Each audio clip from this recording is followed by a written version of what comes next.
सोचो जिस देश का पीएम रैपर और होम मिनिस्टर डीजे हो, वो आज गवर्नेंस में दुनिया को सिखा रहे हैं कि सिस्टम कैसे बदलते हैं। अब बहुत ध्यान से सुनना क्योंकि मैं बात कर रहा हूँ नेपाल की। नेपाल की नई सरकार ने वो कदम उठाया जो बड़ी बड़ी सरकार सोच भी नहीं सकती। सबसे पहले वीआईपी कल्चर खत्म, कोई लाल बत्ती नहीं, कोई रोब नहीं। पीएम खुद सड़कों पर लोगों से मिलते हैं और होम मिनिस्टर की गाड़ी ट्रैफिक सिग्नल पे रुकती है जैसे किसी आम इंसान की। यहाँ तक कि कोई भी पॉलिटिशियन अब बिजनेस क्लास में ट्रेवल नहीं करेगा। पीएम का कहना है कि पावर का मतलब लग्जरी नहीं, रिस्पॉन्सिबिलिटी होता है। और सबसे शॉकिंग बात, पीएम ने खुद कहा कि मेरी फोटो किसी भी सरकारी ऑफिस में नहीं लगेगी, क्योंकि उनका मानना है कि सिस्टम किसी इंसान की फोटो से नहीं, काम करने से चलता है। और अब सुनो सबसे असली गेम चेंजर बात, 1990 के बाद अभी तक जितने भी नेता हैं सबको अपनी प्रॉपर्टी और एसेट्स को ऑनलाइन डिक्लेयर करना होगा। और अगर किसी भी नेता ने गलत तरीके से कमाई की है तो उसकी रिकवरी भी होगी। इसके लिए स्पेशल इन्वेस्टिगेशन कमेटी भी बन चुकी है। एजुकेशन सिस्टम भी अपग्रेड, बच्चों के ऊपर 5वीं क्लास तक एग्जाम का कोई प्रेशर नहीं। स्टूडेंट पॉलिटिक्स पे पूरी तरीके से बैन लगा दिया गया है कि भैया पढ़ाई करने जाते हो तो अपनी पढ़ाई पे ध्यान दो, फ्यूचर बनाओ, नेता बाद में बन लेना। पब्लिक सर्विस को 100% डिजिटल कर दिया गया। पासपोर्ट, लाइसेंस, डॉक्यूमेंट्स के लिए अब लंबी लंबी लाइन में लगने की जरूरत नहीं है और ना ही किसी नेता की सिफारिश की जरूरत है और ना ही अब कहीं धक्के खाना, क्योंकि सब कुछ डिजिटल कर दिया गया है। हेल्थ केयर में भी बड़ा बदलाव, हर हॉस्पिटल को अब 10% बेड गरीबों के लिए हर टाइम खाली रखने होंगे। और एक 24/7 ऑनलाइन कंप्लेंट सिस्टम,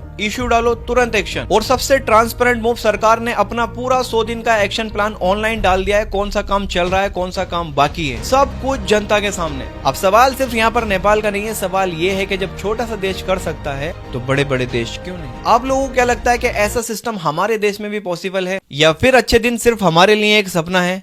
कमेंट्स में जरूर बताएं।